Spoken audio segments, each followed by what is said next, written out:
military warns that airstrikes on Gaza could last a week in the second day of the worst escalation seen since last year's war. At least 15 people are dead. Ukraine's military fortifies its positions around the eastern city of Sloviansk, preparing for Russian forces to make a fresh attempt to seize it. Israel's military warns that airstrikes on Gaza could last a week as it attacked the besieged coastal enclave for a second day in the worst escalation since last year's war. Health authorities in Gaza say a 5-year-old girl was among 15 people killed since Friday. There have so far been no casualties on the Israeli side. It was a treacherous attack, Tariq Salmi, spokesman for the Palestinian Islamic Jihad movement, says. In response, the armed wing of the movement counter-attacked in the center of occupied territories to make sure that the occupation will pay for this crime.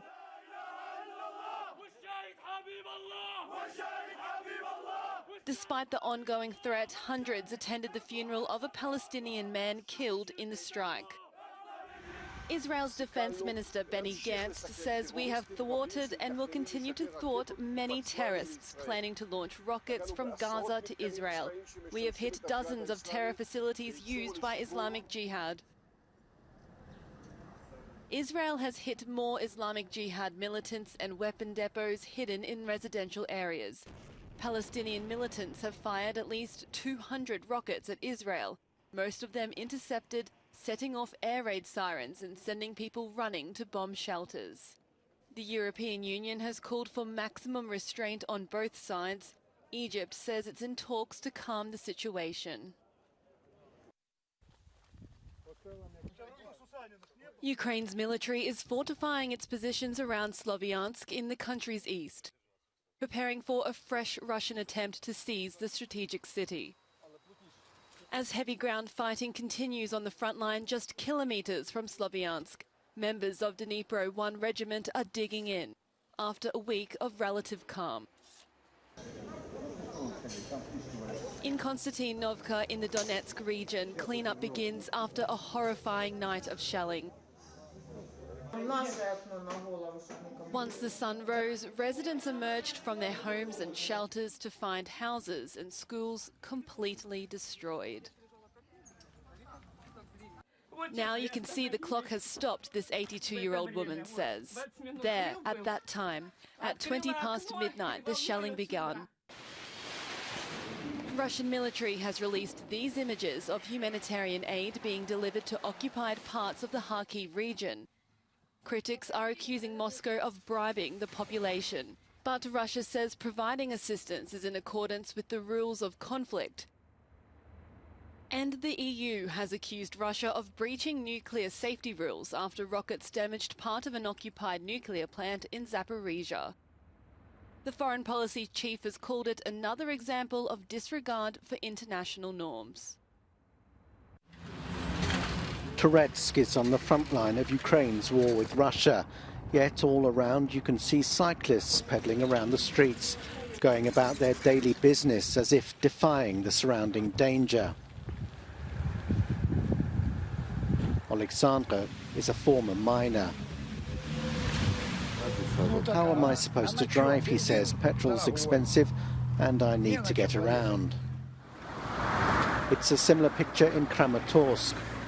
Those who remain are not oblivious of the risks. They've accepted them. I would prefer, if anything happens, to die immediately, says Volodymyr, so that you don't become disabled afterwards. It's estimated that hundreds of thousands of Ukrainians have chosen to remain in the threatened regions of Donetsk, despite government orders to evacuate.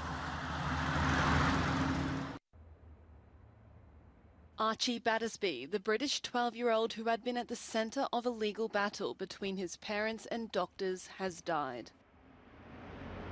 Archie had been in hospital since he was found unconscious at his home in April. He suffered severe brain injuries requiring life-sustaining support and never gained consciousness. Doctors said Archie was brain stem dead, but his parents wanted life support to continue. Last month, a High Court judge who praised Archie as having an infectious enthusiasm for life ruled it was futile to keep treating him. A last-ditch plea to the European Court of Human Rights to intervene was rejected late on Friday, and Archie's life support was withdrawn on Saturday. Speaking through tears, his mother, Holly Dance, said he had fought until the very end. The French government has set up a crisis team to tackle a historic drought that's left more than 100 municipalities short of drinking water. Trucks are taking water to those areas as there's nothing left in the pipes.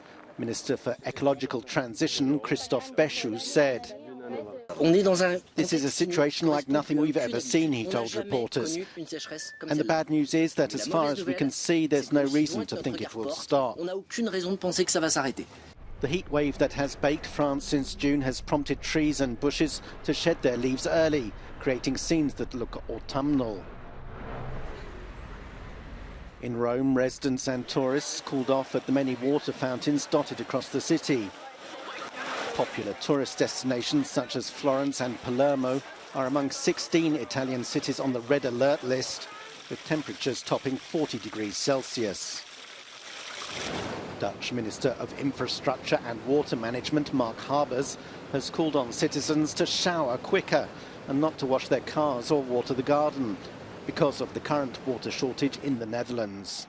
Houseboat owners in Arnhem say the difference between the summer and winter water levels is so great that the boats are lying at an angle.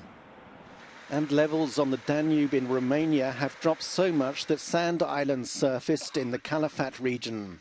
The Danube levels are now close to their all-time low.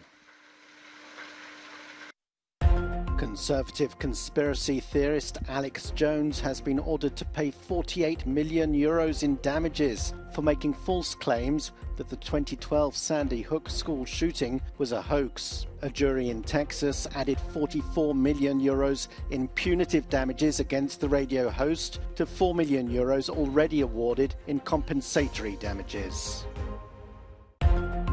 French authorities are working around the clock to try and free a dangerously thin beluga whale that has strayed into the Seine River in France. The lost mammal was first spotted on Tuesday. By Saturday, it had made its way about 70 kilometres north of Paris. Rescuers have tried to feed the whale, but it's so far refused, sparking fears it could slowly starve in the waterway and die. An arrival in style marking the return of Amsterdam Pride after 2 years of COVID restrictions. The Dutch capital often makes top 10 lists of most LGBTQI+ friendly cities in Europe. Despite this, activists say there has been a rise in hate crime and solidarity is needed more than ever. Looking at all the incidents this year, even in Amsterdam, people are refused because of the way they look. In restaurants, people are told the kitchen is closed, you can't eat here, while other people are getting served. So yes, it is still needed, not only here, but in other places in the Netherlands too. So yes, Pride is very necessary. The theme this year is My Gender, My Pride, focusing on a wider part of the LGBTQ+ community. 80 brightly decorated boats packed with people filled Amsterdam's historic canals. Those not on board joined the party from the streets, hoping to never see the event cancelled again. So I can get you all just to do that for me. Thousands of performers from across the world are in Scotland for the Edinburgh Festival, the world's largest arts gathering. The festival is perhaps most famous for its fringe events, in which relatively unknown performers seek to break it into the big time, often staking high in search of their dream. We have had to raise a lot of money to bring our rather large company up here, so it is a little bit of a struggle, I would say. Yeah, and I think there is opportunity for the city to get a little bit more involved and support artists more, which would be so lovely. Accommodation is the real killer. You kind of need to fill your audiences, and so if you're not getting that, you know, if you're bringing up a show that isn't selling, you know, you potentially could lose, you know, a lot of money. This year's 75th anniversary of the Fringe will host more than 3,000 shows from 58 countries.